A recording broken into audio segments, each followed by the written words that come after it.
should. Can you turn that down? Yep. Yeah.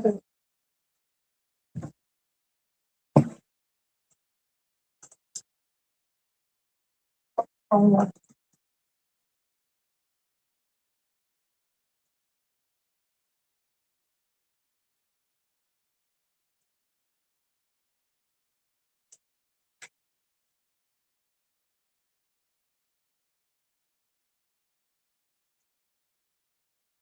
All right. How do you do, Buckaroos? Sorry about that. I forgot. Oh, mercy. I'm tired. I was trying to set this up and it just wasn't working for me. Anyways, how the heck are you? I'm going to be Tom the Beer and Whiskey Whisperer, at least for the purposes of this video.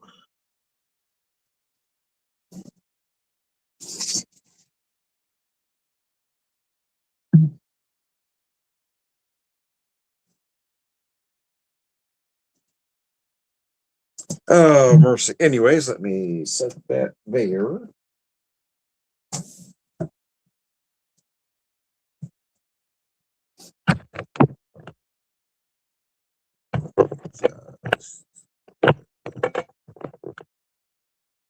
Anyways, how the heck are you? So I'm going to pop a beer. I brought a couple beers out. I'm going to do a neat whiskey pour, but I also made a cocktail ahead of time just in case. I'm not sure how long this one's going to go, but I know I only have time to do one today. I didn't get home from work till after, it was about 10:45 when I got home and I'd take a shower, and then it just took a little bit longer to set this one up than I'd hoped. So I've got the Spotted Cow, the farmhouse style from New Glarus. Had a friend bring these back for me.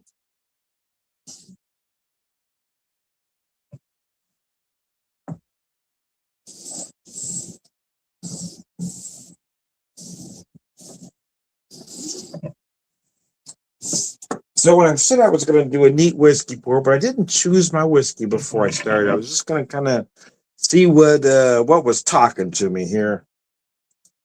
What do I have here handy? I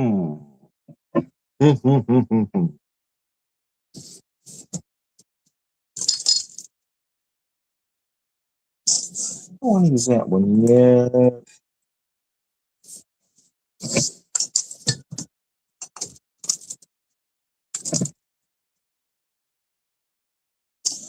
Use something. Let's see. Yeah, we'll just use this one. I'm going to use the Angel's Envy rye finished in Caribbean cask. I don't usually use a mainstream, but I've got a few here left over from what I got for gifts around Christmas time. I thought I'd try to start getting through. Still got a bottle of Buffalo Trace I had on my birthday. I actually probably ought to finish that one. Now that I say that out loud, let me put that one back. Let's do that. I got this Buffalo Trace for my birthday last May, so I probably ought to go through this one. Anyway, I apologize for the clunky begin. It's taken me a while to find my rhythm today. But nevertheless, how the heck are you? I'm going to give myself a rather generous pour here. We're going to drink this neat. And then we'll just talk about some things. Like I said, nothing is ever scripted. We're just going to kind of wing it.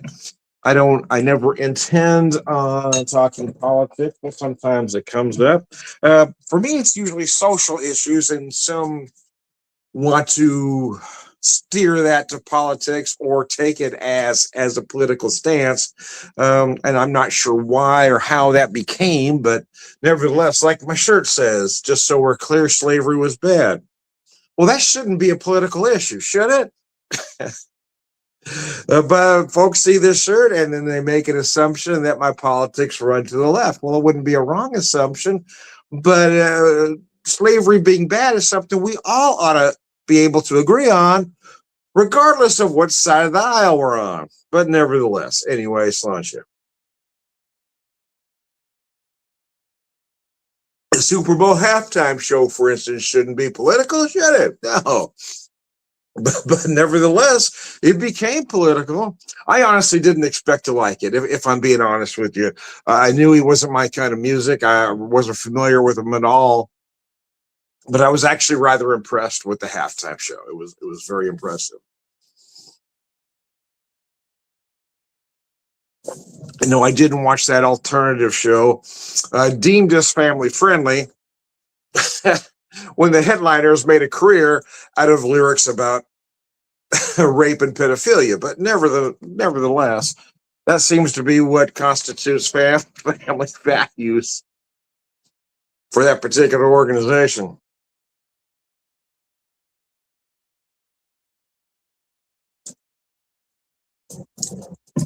Well, I didn't intend on knocking that one back That's knocking that one back so fast, but that was my first alcohol of the day. I did bring a spare though. I did. This is the from Springfield Brewing Company. This is their alt beer. This is their Mug Club pick at 5.5%. This is one of those that kind of got lost in my beer fridge, so I dug it out to finish it off. I mean, it hasn't been around all that long, but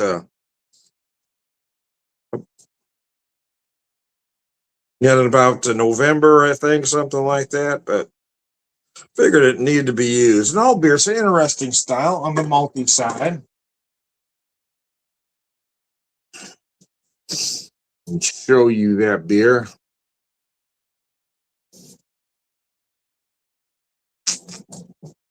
Oh, that's gorgeous, man.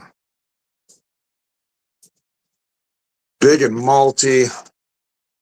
It's a little nutty as well, almost like a chestnut like note in there.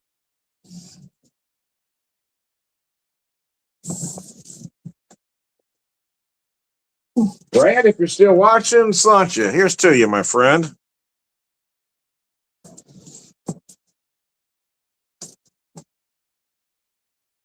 Valentine's Day tomorrow. So originally I was going to, at work, they let me choose the tunes.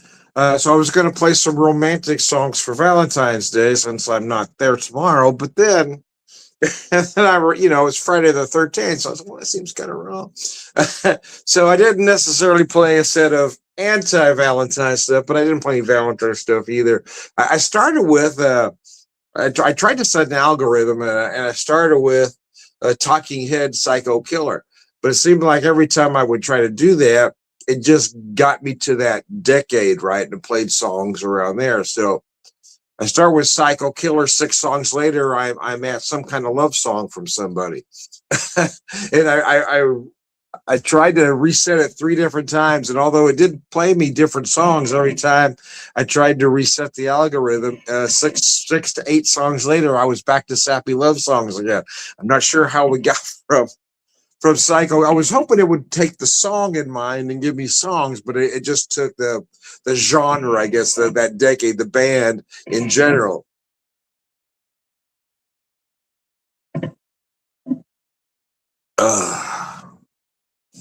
It wasn't going the direction I would hoped it would go, so I had to just kind of set my own playlist. I decided to go another direction.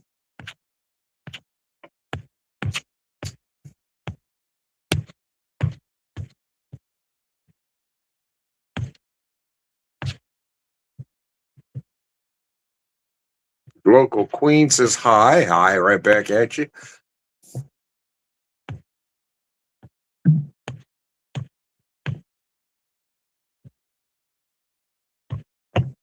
Hope everybody watching me is doing all right. If you have any questions or comments, I'll answer most if I notice them. Sometimes I'm not that observant. I get going sometimes and I forget to look over at the comments, but I try to pay attention.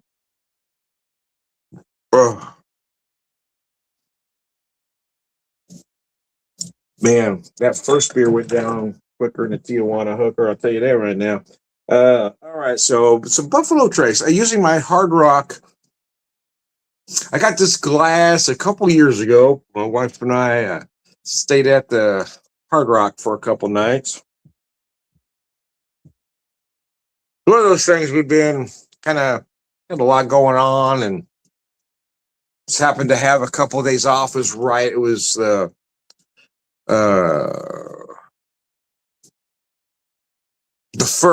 first and second.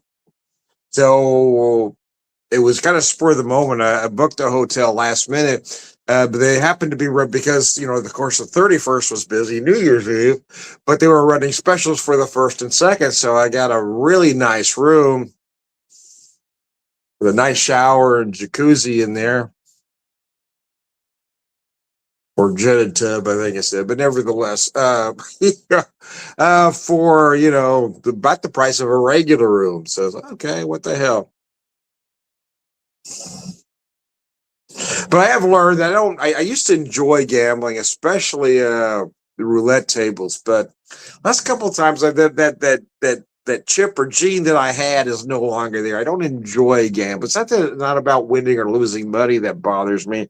Because I always chalked it up as entertainment, right? So if I played for an hour, lost $20, I wouldn't sweat it, you know.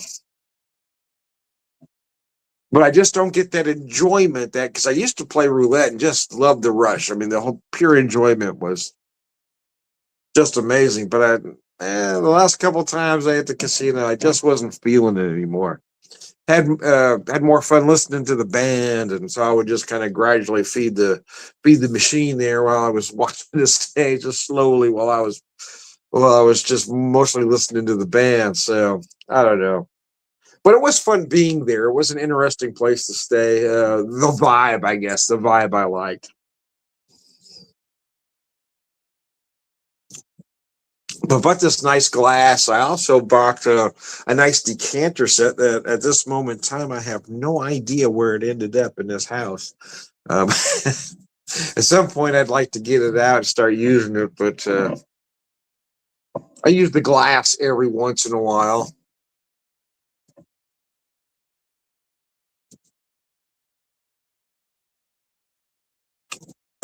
Buffalo Trace is a nice starter wheated bourbon. It's a nice bourbon at 25 to $30, but I got frustrated when they started allocating it, and every jackass with some money was selling it on the secondary market for 3 or 4 times what it was worth, trying to convince folks that if you're into bourbon, you need to have this for your collection. So I don't know. I mean, I'm mad at those folks for doing it, but I'm really upset also at those folks that bought it at more than it was worth, because you fucked up the bell curve right there. There is no reason you should pay more than $30 for this whiskey. It's not a bad whiskey. There's nothing wrong with it, but it's not worth $100. It's not worth $200. Not even worth 75. I mean, come on, folks. But convincing somebody that they need something they don't need, I don't know. The folks that sell whiskey on the secondary market are parasites. They're the worst of the worst.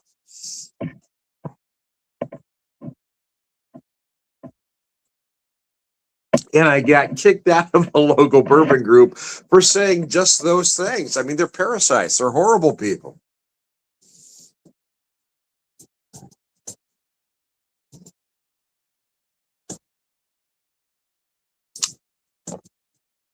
But now it's back to normal here, at least in Missouri anyway. Well, my corner of Missouri. You can pick it up for between 25 to $30 a bottle, depending on what store you get it from, which is where it ought to be. I mean, it's a decent bourbon for that amount of money, but I can't figure out how folks were able to convince the weak-minded that it was somehow worth more than that, or they had to have it in their collection. I'm kind of that anti collector, I guess. I tend to buy a lot at one time, but then I quit buying for several months. I'll never have more than, I don't know, 20 bottles at a time, probably at max. Because once I get to once I've got so many bottles, I'll take them to bottle shares, or things like I just start going through them. I'm not going to leave bottles sitting around with 1 ounce out of them just so I can show people what a wonderful person. Look at me, I got 500 bottles that'll never get drank. Ain't that wonderful? I just don't understand that mentality. It just doesn't make sense to me.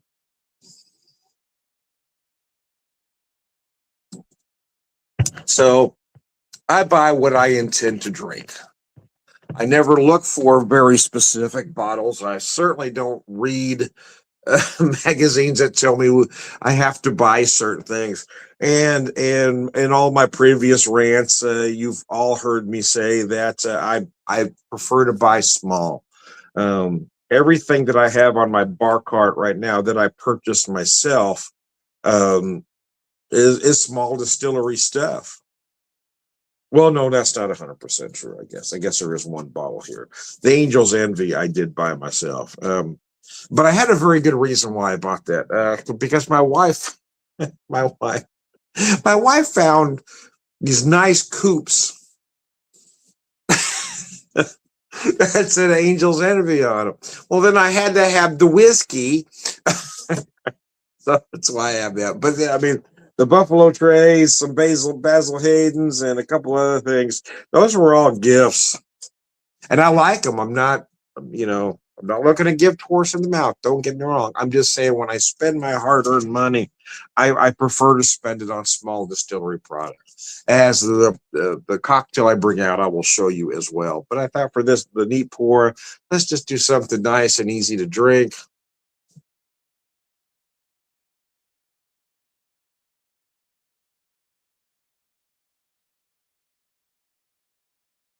Ah.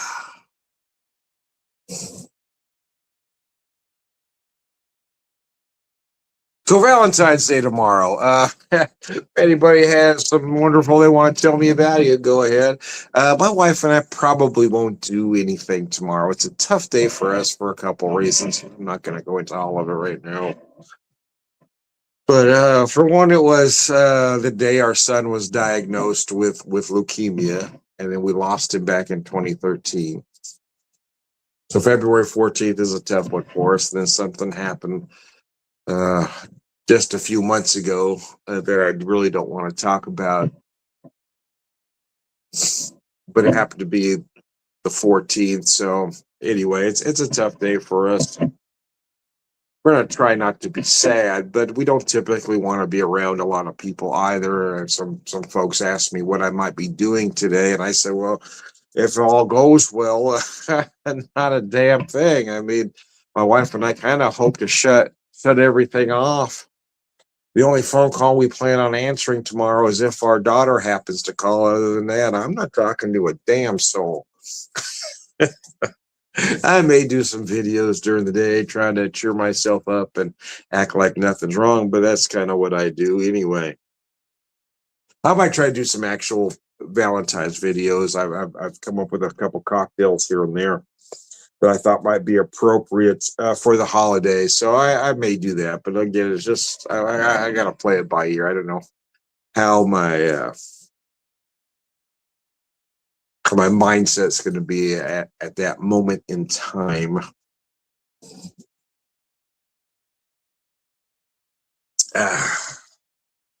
Let's see. Let me work through this beer here.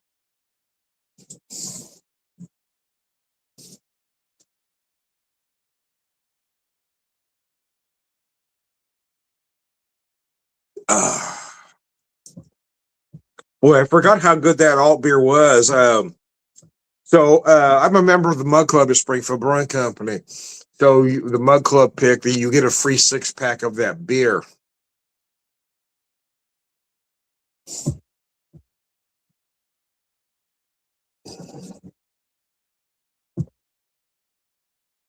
And somehow one got stuck back in the back way in the back. He just got pushed back and pushed back. I didn't realize it was there. I thought I'd finished that 6-pack, and I was looking for something else and found it way in the very back, hid behind something. I said, let's dig that sucker out. It's probably got to go. So anyway, I digress. Let me finish this up and this up. I'm going to bring that cocktail out. I didn't realize I was already 20 minutes in. In my mind, I was going a lot faster than that. In my mind. Oh, mercy. Things are the alcohol's starting to work. I always have to make that decision, especially when I work Fridays, because Fridays is a 10-hour plus day. And my old bones hurt. So I always have to make that decision. Do I want to drink? Or do or would a muscle relaxer be more effective? It's not. I decided, well, let's relax. It doesn't always help the pain as well as the muscle relaxer, but it does help me relax. Sometimes just talking to the camera helps get everything out. I go, okay, now I feel better. And the alcohol helps. So Helps me get to a better place, man. Anyway, Sunshine.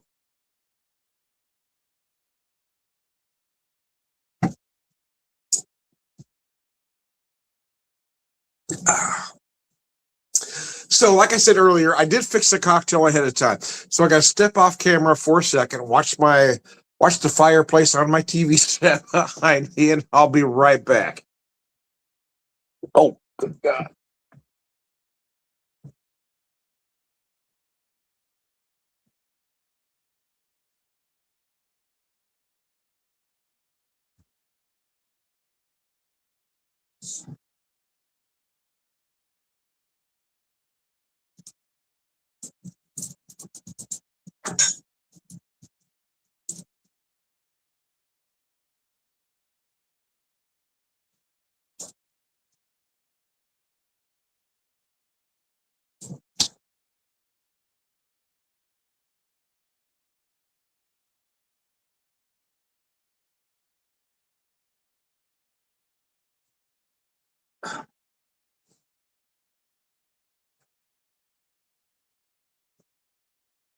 So this particular cocktail, here's what I did.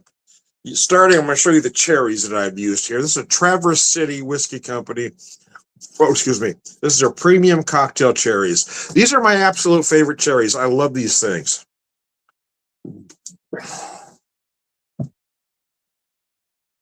So what I did with this one, oh gosh, that's gorgeous. I used 2 ounces, and I'm sadly almost down to the end of this, and I don't think I can get any more. I'm going to probably just finish it up tomorrow. But the Traverse City Whiskey Company, this is their straight bourbon whiskey infused with Montgomery cherries. This is their barrel proof version that's 6 years old at 56.4% or what 112.8. This is a barrel proof single barrel whiskey. It is just insanely good, and it was a bargain at the price it was. It was crazy good. So I did use some bitters in here. I used some strong water, bourbon cherry bitters. So 2 ounces of the whiskey, 1 ounce of some creme de cacao or cream de cocoa, depending how you like to pronounce it. So I was going chocolate cherry, obviously, cherry cordial. Although, Valentine's Day tends to lean more towards chocolate and strawberry. I had this whiskey. I figured, what the hell? Here we go. I'll do some chocolate strawberry shit tomorrow. But I really want to go through this whiskey. There's no point leaving that much. But boy, with that chocolate, with that cherry, oh, this is good, man. This is a serious cocktail. Oh.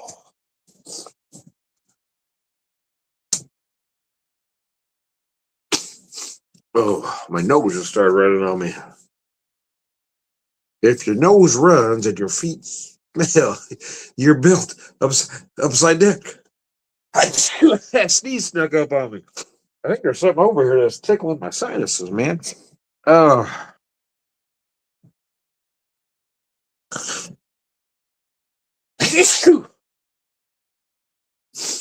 Oh, mercy.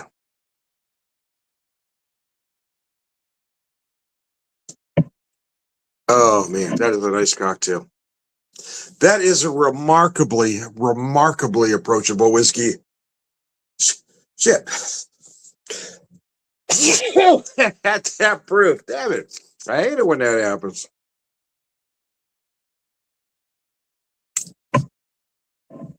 It's actually not sold in my neck of the woods. I ordered it online back in November. Son of a bitch. Motherfuck, I can't stop sneezing. I'm in an allergy attack right on camera. Ain't that a bitch? anyways, I digress. So, anyways, I hope everybody's got something nice planned tomorrow.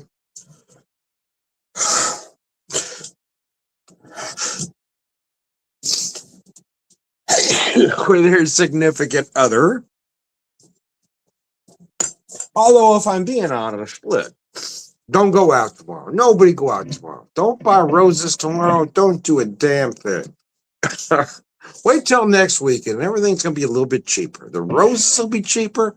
The restaurants will be cheaper. Restaurants are all running that prefix menu. They're going to charge you a certain amount. I mean, there's a lot of places in town that are doing some, looks like kind of nice things. But then when you start adding them up, there's nothing in town we could have done at the cheapest by the time we bought the whatever the hell, bought the tickets, a drink or two, tax and tip. I mean, there's nothing we could have done in town that was going to cost less than $100, and most things were going to cost more than that. There was a couple things that sounded might be fun, but then once you started really examining, but if we did it next weekend, it wouldn't be called Valentine's Day, but we could still hear the same music, eat the same food for about half the price.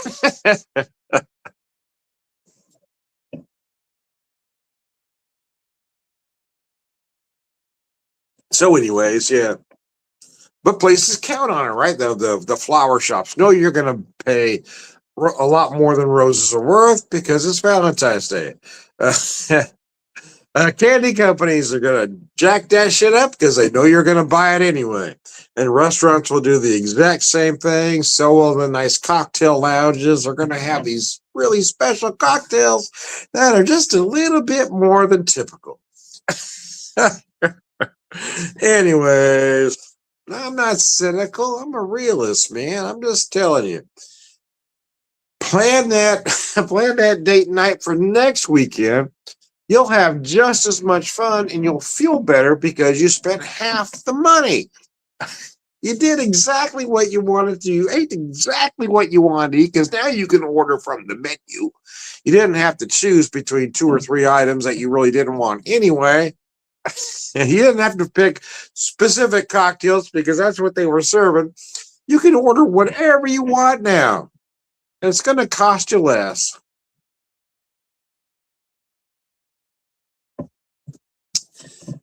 We're not going to charge for that advice because I know none of you are going to take it. Nobody's going to listen. But maybe in a few years, you'll believe me.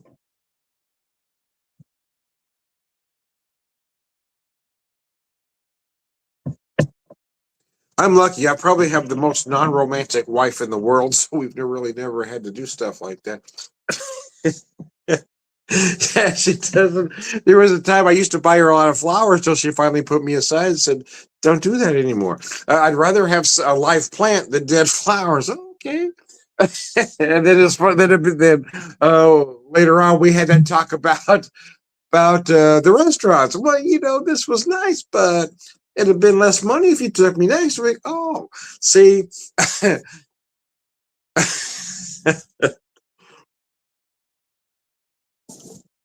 I could have got the food from this restaurant I really wanted if you just waited a week. So now, I'm telling you, I know nobody's going to listen to me. Not a soul. But a few years from now, I might go, oh, man, maybe that old bastard was right, man. Maybe that old son of a bitch knew what he was talking about. Anyways, I digress. And I'm just about done here, so I'm going to wrap this up since I've been talking almost 30 minutes now. I am Tom the Beer Whisperer, beer evangelist, prolific drinker, purveyor of wisdom, and I'm also Tom the Whiskey Whisperer, whiskey evangelist, prolific whiskey drinker, purveyor of wisdom, and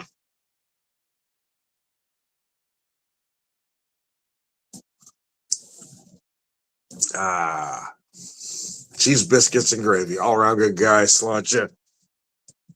I do want to show you this whiskey one more time because if you're able to get it, you really should.